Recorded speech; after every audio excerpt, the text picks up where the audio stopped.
दोस्तों आज की इस वीडियो के अंदर मैं आपको बताऊंगा कि फ्लिपकार्ट में जो ऑर्डर आपके रिप्लेसमेंट आते हैं और रिप्लेसमेंट आने के साथ ही कस्टमर उनको यूज़ करके जो है आपके प्रोडक्ट को रिटर्न कर देता है, तो उस केस में फ्लिपकार्ट की ओर से आपको जो है कितना क्लेम अप्रूव किया जाएगा और इसके साथ ही इसका जो क्लेम का प्रोसेस होता है उसका क्लेम का अमाउंट जो होता है, यानी कि आप देखेंगे कि इससे प्रीवियस में जो मैंने वीडियो बनाई थी उसमें अमेज़ोन का जो रिप्लेसमेंट ऑर्डर होता है और उसको कस्टमर यूज़ करके अगर आपको बेचता है तो उसका जो SPF इसमें होता है और अमेज़ोन में सेफ्टी क्लेम अगर आप फाइल करते हैं तो उसका क्लेम कितना अप्रूव किया जाता है अमेज़ोन की ओर से, ये मैंने अपनी प्रीवियस वीडियो के अंदर आपको बताया था।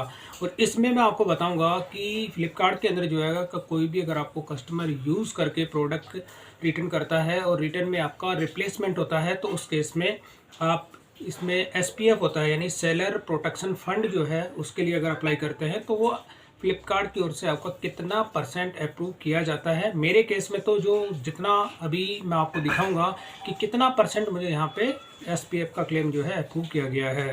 तो ये फ्लिपकार्ट का मेरा सेलर पैनल है और इसमें आप देखेंगे ये वाला एक ऑर्डर है, या आप देखेंगे कि रिप्लेसमेंट है। तो रिप्लेसमेंट में क्या होता है, कस्टमर यूज़ करता है और यूज़ करने के बाद में इसको रिप्लेस कर देता है, यानी कि उसको सेम प्रोडक्ट चाहिए और सेलर फिर क्या करता है, इसको सेम प्रोडक्ट उसको डिस्पैच करना होता है।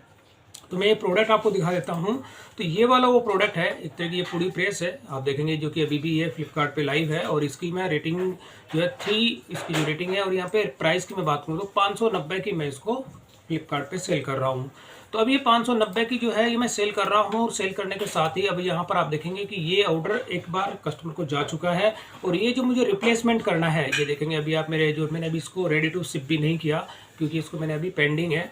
तो अभी ये मेरा जो है SLA का टाइम जो होता है डिस्पैच करने में 1 दिन का टाइम है और ये 1 हफ्ते पहले ही इसका जो है रिप्लेसमेंट की ये रिक्वेस्ट यहाँ पे आ गई थी। तो अभी यहाँ पर आप देखेंगे ये ऑर्डर रिप्लेसमेंट का है। अब ये जो रिप्लेसमेंट से पहले जो ऑर्डर मैंने कस्टमर को भेजा था वो कस्टमर को डिलीवर्ड हो गया और डिलीवर्ड होने पे जो चार्जेस लगे हैं वो चार्जेस भी मैं आपको अभी दिखा देता हूँ। तो यहाँ पर मैं पेमेंट्स में जाता हूँ और यहाँ दिखा देता हूँ आपको सेलर प्रोटेक्शन फंड यानी SPF। तो जैसे ही मैं इस पर क्लिक करता हूँ तो यहाँ पर ये वाला वो ऑर्डर है, इसमें आप देखेंगे कि क्लेम जब मैंने फाइल किया था तो यहाँ पर अप्रूव्ड जो है लिखा हुआ रहा है। अब इसमें कितने परसेंट मेरा क्लेम अप्रूव किया है फ्लिपकार्ट ने वो भी मैं आपको दिखा देता हूँ। जैसे ही मैं इस पर क्लिक करता हूँ तो दोस्तों आप देखेंगे कि 590 का ये प्रोडक्ट है, मतलब, और इसमें क्लेम मेरा कितना अप्रूव हो गया है 25 रुपीज़, केवल मात्र जो है 25 रुपये का जो है फ्लिपकार्ट ने क्लेम यहाँ पे अप्रूव किया है। तो 25 रुपये का क्लेम आप सोच सकते हैं कि ये क्या है, मतलब एक तरह का बहुत ही कम, जिसको कहेंगे कि इससे अच्छा होता है कि क्लेम अप्रूव नहीं करते। तो यहाँ पर आप देखेंगे 25 रुपये मात्र यहाँ पे फ्लिपकार्ट ने इसका क्लेम अप्रूव किया है। और प्रोडक्ट मुझे किस कंडीशन में मिला वो चीज़ भी मैं आपको दिखा देता हूँ। इसी पैनल पे जो है मैंने जब मुझे ये प्रोडक्ट रिटर्न आया और रिटर्न आने के साथ ही क्या होता है, फर्स्ट आपकी कंडीशन ये होती है कि आपको प्रोडक्ट जो होता है उसका, अगर अमेज़ोन का होता है तो उसमें आपको सेफ्टी क्लेम फाइल करना होता है और अगर फ्लिपकार्ट का होता है तो उसके लिए आपको SPF जो है वो आपको फाइल करना होता है, यानी सेलर प्रोटेक्शन फंड के लिए। तो प्रोडक्ट मैं आपको दिखा देता हूँ। ये वाली वो इमेज थी जो कि मैंने इसकी कैप्चर की थी, कैप्चर करने के साथ ही मैंने यहाँ पे इसमें फाइल किया था।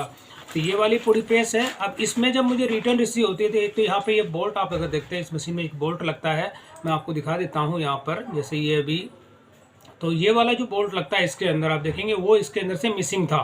तो मिसिंग के केस में क्या होता है, ये वाला आप देखेंगे बोल्ट इसके अंदर से ये जो इसमें लगा हुआ है ये मिसिंग है। ये तो ये चीज़ इसमें मिसिंग थी और इसके साथ ही कस्टमर ने इसको यूज़ किया। यूज़ करने पर मैं आपको सेकंड इमेज अगर दिखा देता हूँ, थोड़ी सी मैंने क्लोजअप उसमें लिया था फोटोज़ का। ये देखिए इस तरह से जो कस्टमर इसको यूज़ करके रिटर्न करता है तो आप देखेंगे कि क्लेम कितना पास हुआ, केवल 25, यानी कि ओनली 25 रुपये ये जो क्लेम इसमें फाइल हुआ था। अब इसका जो चार्जेस लगे, क्लेम आपका मिल गया 25 रुपये, जो कि अपने आप में मैं क्या कहूँ इस चीज़ को दोस्तों, अगर आपका क्लेम भी अगर कितना परसेंट यानी कितना रेसो फ्लिपकार्ट के इसमें रहता है तो ये आप मुझे, अगर आप फ्लिपकार्ट के सेलर हैं तो ज़रा मुझे कमेंट करके ज़रूर बताएं कि फ्लिपकार्ट की ओर से कोई यूज़ प्रोडक्ट अगर आपको रिसीव होता है और उस केस में आप अगर SPF के लिए फाइल करते हैं तो आपको कितना क्लेम अप्रूव किया जाता है फ्लिपकार्ट की ओर से। तो ये तो हो गया, क्लेम मैंने आपको दिखा दिया। अब इसी का अगर चार्जेस की मैं बात करूं कि फ्लिपकार्ट ने इस पर मेरे से कितना चार्ज लिया तो वो मैं दिखा देता हूं। जो ऑर्डर ID है इसको मैं यहाँ पे कॉपी करता हूं।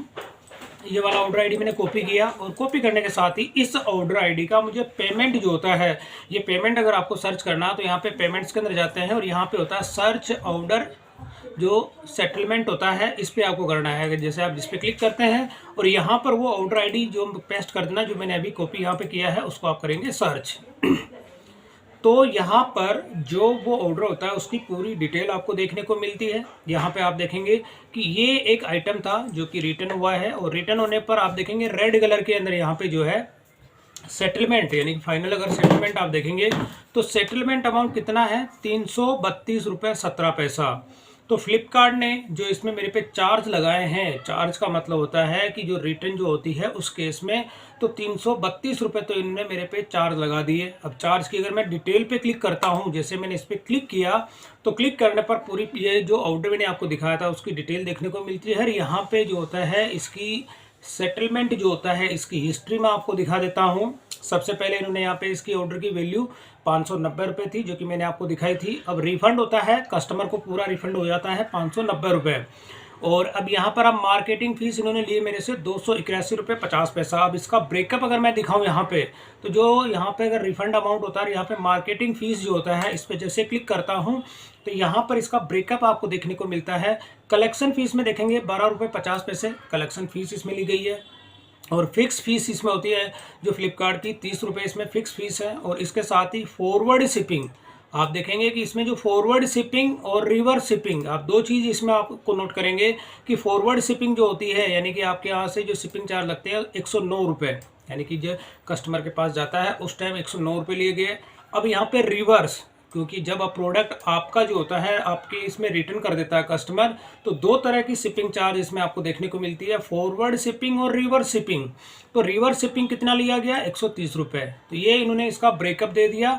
और इसमें टैक्स कितना बना, 50 रुपये का। ये टैक्स भी आपके उसमें से डिडक्ट किया जाएगा, क्योंकि ये टैक्स आपको वापस मिल जाएगा, लेकिन ये अमाउंट भी आपके कमीशन जो होता है आपका उसमें से डिडक्ट किया जाता है फ्लिपकार्ट की ओर से।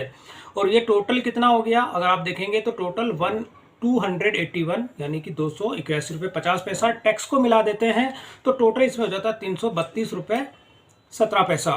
तो ये चीज़ हो गई। अब इसमें इन्होंने देखेंगे जीएसटी का जो हालांकि इसमें आप देखेंगे कि जीएसटी का टीसीएस जो इसमें मिलता है आपका वो 50 रुपये का आपको थोड़ा सा इसमें जो पोर्टल पे आपको इसका बेनिफिट मिल जाता है। तो कहने का मतलब ये है दोस्तों कि 332 रुपये तो आपके चार्जेस यानी मेरे इसमें से फ्लिपकार्ट ने डिडक्ट किया।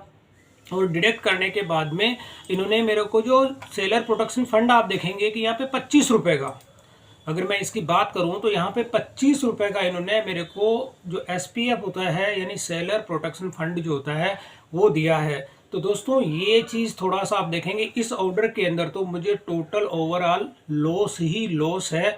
और लॉस भी इसमें क्या होता है कि अगर प्रोडक्ट की कॉस्टिंग की मैं बात करूं तो इसमें कॉस्टिंग भी नहीं निकल रही है। ये जो 25 रुपये इन्होंने मेरे को क्लेम अप्रूव किया है दोस्तों, इससे तो मेरा ये पैकिंग का जो खर्चा होता है यानी कि मैं इस पर पैकिंग पे जो है ये खर्चा करता हूँ वो भी इसके अंदर वसूल नहीं होता है।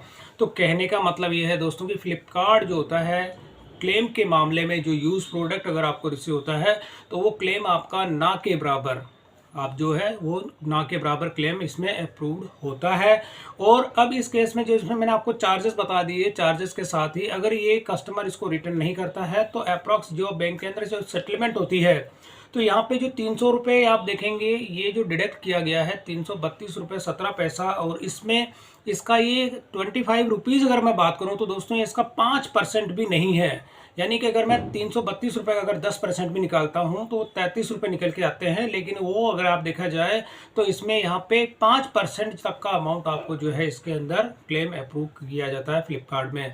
तो दोस्तों अगर आपका भी कोई इस तरह का कोई केस होता है, यूज प्रोडक्ट होते हैं, तो फ्लिपकार्ट में कितना क्लेम आपको अप्रूव किया जाता है कमेंट सेक्शन के अंदर आप मुझे जरूर इस चीज़ को बताएं। तो दोस्तों वीडियो पसंद आई तो इसे लाइक और शेयर जरूर करें और मेरे चैनल को सब्सक्राइब करना ना भूलें।